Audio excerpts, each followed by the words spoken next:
Wakaita ennaku 3 zokka Parliament y'eggwanga okubeera ng'eggalawo oba ng'emaliriza emirimu gyayo nga Parliament ey'e11 omukulembeze waayo oba abadde omukulembeze waayo Speaker Anita Anet Among gw'olaba mu kifaananyi essaawa zino akomyewo mu mawulire wabula si ku lwa nsonga nnungi ate era si ku lwa nsonga mbi wabula kiri eri ggwe asobola okuba ng'otegeera eggulire lino n'omanya nti ddungi oba bbi oluvannyuma lw'omukutu gwa The Daily Monitor okusomola emyama ne kugamba nti Speaker Anita Anet Among yaguze emmotoka ya Buwumbi Busatu mu obukadde 4.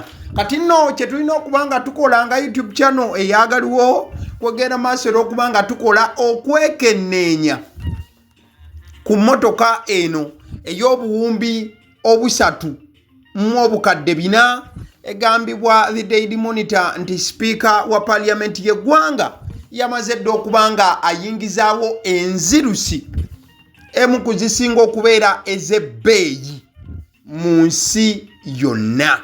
Ojja kujjukira nti bino byonna we bituukiddewo nga Speaker wa Parliament y'eggwanga babadde bakamaliriza okuba nga bayisa ebbago ly'etteeka erimanyiddwa nga Protection of the Sovereignty Bill mwe babadde batadde obuwaayiro nti omuntu okufuna obukadde obusukka 4 mu ggwanga nga buva bweru olina okugenda n'osaba minisita olukusa. Kati ne kitegeeza nti emmotoka eno bw'ebanga ddala Speaker yagiguze oba yagifunye neyingira mu ggwanga kiba kyongera okubeera nga abantu batandika okwekuba obwama. Ekisinga okubeera nga kyongera okuleeta enkenyera mu mitima gy'abamu kyekyokubeera nti emmotoka eno yavudde ate mu ggwanga eryateeka envumbo ku Speaker wa Parliament eggwanga lya Bungereza.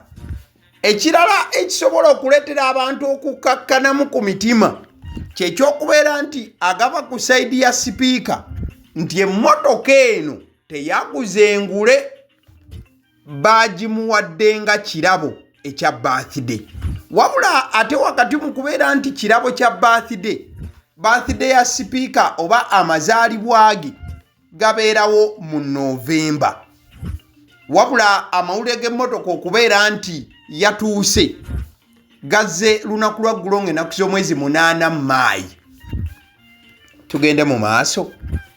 Emmotoka eno muganda wange si munnyo nti buli nsi ogisangamu. Kawulirize, emmotoka eno si munnyo nti buli nsi ogenda kuba nga ogisangamu. Emmotoka eno abamu ku bantu abasinga okubeera amaanyi mu nsi yonna be bamu ku balina emmotoka eno omuli omuzannyi w'omupiira amanyiddwa nga Cristiano Ronaldo, abagoberera eby'omupiira mumumanyi, abagoberera eby'aba celebrities ab'ensi yonna, omuyimbi oba munnafashion n'ebintu ebigwa mu kkowe eryo amanyiddwa nga Kim Kardashian, emmotoka eno agirina. Bwe tugenda e Bungereza, kabaka wa Bungereza King Charles II naye emmotoka eno agirina. Kati otegedde bulungi mukwano gwange obuzito bw'emmotoka eno bwezitowa. Emmotoka eno si mmotoka ya bulijjo zojja okuba nga osisinkana. Emmotoka eno kyekika ky'emmotoka esobola okufuna information ku kika ky'ekkubo ly'eba etambulirako nemanya nti mu maaso ka distance wansi weeri tejja kubanga eyita ne yeeyongezaako ko height oba okweyongera okusitukamu okusinziira ku kika ky'emipiira ky'erina ne tekinologiya gw'erina. Mukadde ke kamu ekika ky'emmotoka eno mukwano gwange erina technology owa forward collision warning and emergency braking system esobola okubeera nga ewuliriza nti mu maaso egenda kutomera ne yeesiba yokka na yokka ng'ekozesa tekinologi waayo nti esobola okusensinga nti mu maaso waliyo ekintu kyegenda okukoona ne yeesiba yo nga tetaddemu oba nga temukuli input ya driver agivuga kwegamba driver nga tanyize break wabula yo kennyini ne yebureekinga. eyo ye emmotoka gye twogerako mukwano gwange. Emmotoka y'amaanyi. Obagambanga nti emaze ensimbi ezisuubira okubeera mu buwumbi busatu mu obukadde 4, obeera otegeera butegeezi ekika ky'emmotoka eyogerebwako mukwano gwange. Kati bwe tweyongerayo still ku mmotoka eno, bagamba nti ensimbi zisobola n'okusituka ne ziva ku buwumbi busatu we busuubirwa ne zikoona n'obuwumbi 4. Kati waliwo munnayuganda atamanyi kawumbi ka ssente kabeera mu ssente mmeka? Akawumbi kamu kalimu obukadde 1000. Kati awo oli ajja gamba nti mulokole amagezi we gabanga gazze gamba nti haleluya. Initial price oba ensimbi ezisuubira okuba nti emmotoka eno zaguliddwa zisuubira okubeera mu £44,000 eja pawunda. Nojja obalamu ezaffe wano obuwumbi 2 mu obukadde 2. Wabula ate ezo bw'oba ozivuddeko then waliyo emisolo. Oba okategedde bulungi. Wabula bino byonna we bituukira oba amawulire g'okutambula okw'emmotoka eno nga sipiika oba abadde sipiika wa parliament yeeteekateeka kubeera nga ayingira olwokaano nate olw'okubeera nga bbinkana okufuna obwa sipiika. Emmotoka eno kigambibwa nti yayise mu kampuni ya Albaiti Limited okubeera nga esaabazibwa okuva e Bungereza okujja mu Uganda. Wabula kampani eno ya Albaiti Limited simanyi oba ngipronouncinga bulungi, ye kampuni y'emwere ya Bungereza oba esibuka e Bungereza eyaweereza amamotoka sipiika wamu ne deputy we emmotoka eya Mercedes Benz oba eza Mercedes Benz ezajja mu 2022 era waliwo okucacuka kungi nnyo mu bantu. Kampuni y'emu eyo ye yaleese n'emmotoka oba yaweereza emmotoka eno. So awo ebigambo ne byongera okubeera nga bisituka nesse kusituka yenna. Nkugambye nti emmotoka eno emanyiddwa nga Rolls Royce Cullinan oba ekika kya Rolls Royce Cullinan. Kigambibwa nti is one of the world's most expensive luxury SUVs. Era nga abazirina be bali bakaguje abagaggafuge. Muganda wange si buli kamukujje nti asobola okubeera n'emmotoka eno. Okusinziira ku mukutu gwa The Daily Monitor, kigambibwa nti sipiika ye yakonfamingidde ddala eri ekitongole ekiwoozi ky'emisolo URA nti ddala emmotoka eno yabadde yiye, newankubadde ng'agamba nti kyali kirabo kyamazaalibwa ye teyakutte mu nsawo ye kubeera nga agula mmotoka eno.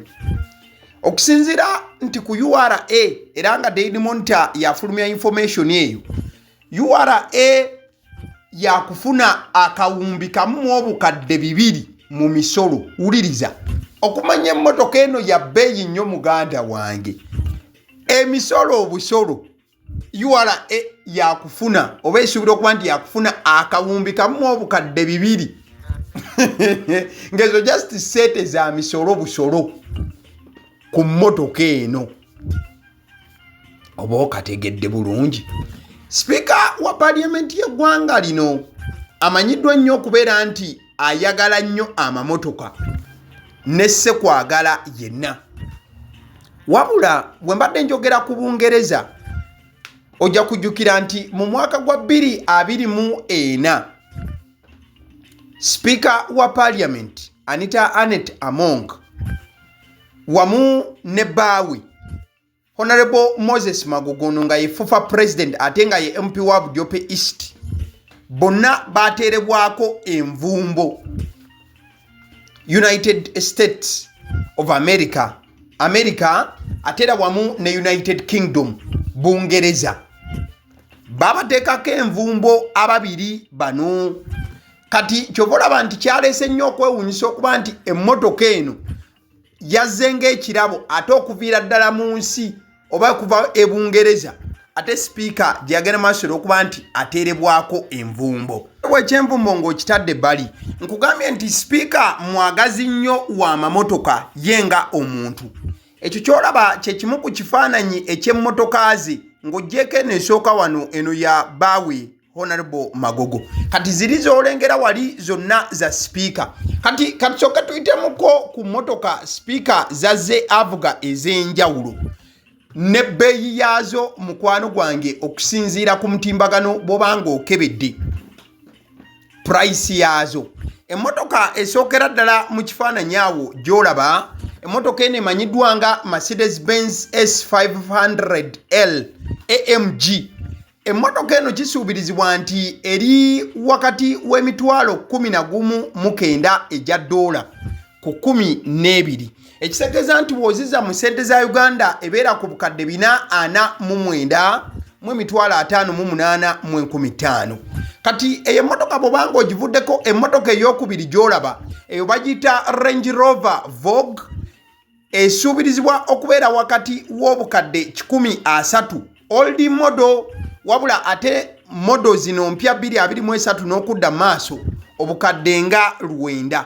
Emmotoka eddako emanyiddwa nga Lexus LX600, eno ng'esuubirizibwa okubeera mu mitwalo gya $13 oba 13,300, bw'ozizza mu za Uganda obukadde 487. Then eri emmotoka ey'okuna gy'olaba esembayo sayidi eri emanyiddwa nga Mercedes-Benz G-Wagon, esuubirizibwa okubeera wakati w'emitwalo 15 ku 19 emitwalo gya $, bw'ogizza mu za Uganda obukadde 73. Emmotoka ez'enjawulo eza white z'olaba eddakiika eno ze zigwa mu kifaananyi ky'ekika ky'emmotoka eya Rolls Royce Cullinan, esuubirizibwa okubeera nti sipiika wa paaliyamenti y'eggwanga gye yaguze oba gye yafunye nga ekirabo. Wabula emmotoka eno ebifaananyi eby'enjawulo bigenze maaso olw'okubanga bijjula omutimbagano olunaku olwaleero okuva bannansi bawulidde nti sipiika yafunye ekika ky'emmotoka eno. Wabula ebifaananyi bino eby'enjawulo tebirepresentinga strictly emmotoka eri gye yafunye, olw'ensonga tennagenda maaso na kubanga ereetebwa mu lujjudde. Y'ensonga lwaki bangi batandise okubanga bajjayo ebifaananyi eby'enjawulo just ebyoku mutimbagano. Wabula waliwo mwana mulenzi gwe nalaba ku internet mwezi gwali gwa 2 eyali afulumiza amawulire g'emmotoka eyo. Kati mwana mulenzi we namulabye apaye n'agamba nze nabagamba dda, kati mwe muli wano muli mu kucacuka mwezi gwa 5 emmotoka yatuuka dda amabega eri mwe muli just mu ebyo. Kati nno twabadde tuli awo Honorable Norbert Mao olunaku olweggulo n'avaayoko naye n'ayogera ku mmotoka y'emu ng'agamba nti yagikakasiza era yagiwulidde nti emmotoka yatuuse mu ggwanga. Wabula teyakomye okwo, wano nno yayogedde ne ku sipiika wa paaliyamenti y'eggwanga n'agamba nti sipiika yeetaaga kubeera ng'asooka aggyibwe ku bukulembeze addizibweko ebbali olw'ensonga yeetaaga kubudaabuda. Ono nno yamugeraageranyizza ku mulwanyi nga omulwanyi afunye obuvune oba omuzannyi w'omupiira afunye obuvune, we yamugeraageranyiza ku sipiika. Wabula Honorable Norbert Mao ayogera ku by'obugagga ebirala sipiika by'ayinza okuba nga alina n'ebirala by'ateekateeka okuba nga afuna. Bino nno byonna bye yeesigamako ye nga Honorable Norbert Mao n'agamba nti bannange nange mumpe ekifo ekyo eky'obwa sipiika, sijja kubakola bintu nga ono byagenze maaso n'okubanga abakola. Bigambo bya Honorable Norbert Mao kijja kola amakulu bwe mbanga mukuwaddekoko wano katono nawe ogende maaso n'okuba nti omwotaabuliro. Alinga ng'omujaasi afunye ebisago ali ku sanctions. Omujaasi yenna waaba n'ebisago bamutwala for rehabilitation. N'olwekyo Right Honorable Anita Among bamutwala afune rehabilitation. Akyali muto ajja kudda nga bamaze omurehabilitatinga. she's an injured soldier never NRM bakimanyi n'olwekyo baleme kutunuulira muntu batunuulire Uganda eneeba etya kati okutwala general ali injured kitegeeza nti mujja kutambula mpola kuba jagamba nkooye tuyimirire ng'ate abalabe bajja ate sanctions zino baleme kubuzaabuza abantu nti bazireeta lwa anti-homosexuality act sanctions zino za bubbi bwa ssente mu gavumenti era biri mu buwandiike tibamuteeka ku sanctions lwa corruption bw'omaliriza ebizimbe byo naye ekizimbe kya palamenti tekiggwa ozimbye ekiggo oguze ennyumba ya multi-million dollars enakasero wuuyo kati nawulidde nti yaguze Walusimbi's garage agenda kuteekawo ekizimbe agenda kuzimba 5-star hotel nga agumise sente za Afcon ebintu ebyo byonna nabisomye ku social media oba bituufu oba si bituufu naye kasita abantu bamanyi nawulidde konti yaleese emotoka lugogoma eyitibwa Rolls Royce Phantom ya Buwumbi 2.5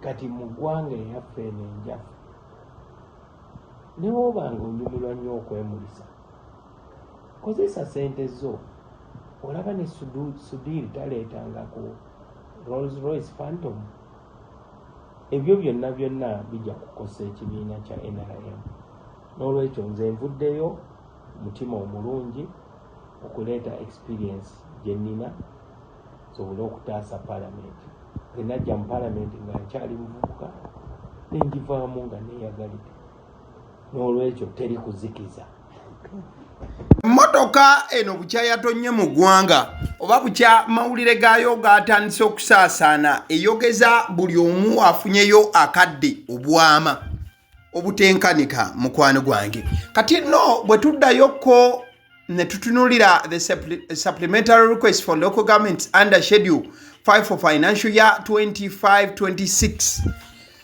districts gye buvuddeko ku supplementary budget eyayise oba budget ey'embalirira ey'ennyongereza eyayisiddwa speaker mu parliament ng'oggyeko district ya Apak budget eya districts 21 eri mu Buwumbi Busatu mu obukadde 3.3 billion mu supplementary wabula emmotoka eya speaker eyogerebwako egambibwa nti yeri mu Buwumbi Busatu mu obukadde 4 ekitegeeza nti districts 21 ennongo supplementary budget yazo eri wansi ku ssente ez'emmotoka eyo eya speaker eyogerebwako kati nno abamu abali ku side ya speaker nga Jordan Tumwesige